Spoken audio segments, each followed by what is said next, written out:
मैं जा रही हूँ आपे की तरफ। और हाँ, अब्बू को ठीक वक्त पे भेज दीजिएगा। ठहर जा, मैं भी तेरे साथ चलूंगी। अम्मी, अब आपने देर लगा देनी है। आपने ने कल भी कहा था देर से ना आया करो, अब आपकी वजह से फिर से देर हो जाएगी। मैंने कौन सा मेकअप करना है, एक चादर ही लेनी है। मैं चादर लेकर आती हूँ, फिर तेरे साथ चलती हूँ। अब आपने ऐसी कौन सी जरूरी बात करनी है जो आपको खुद वहां जाके करनी? मुझे बता दे, मैं आपका मैसेज पहुंचा दूंगी। भाई साहब ने इंसार के रिश्ते के लिए कहा हुआ था।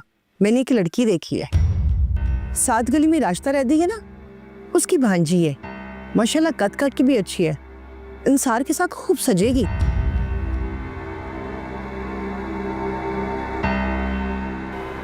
तुम्हें क्या हुआ है? तुम्हारा क्यों मुंह उतर गया? अम्मी, मुझे आपकी और खालों की समझ नहीं आती।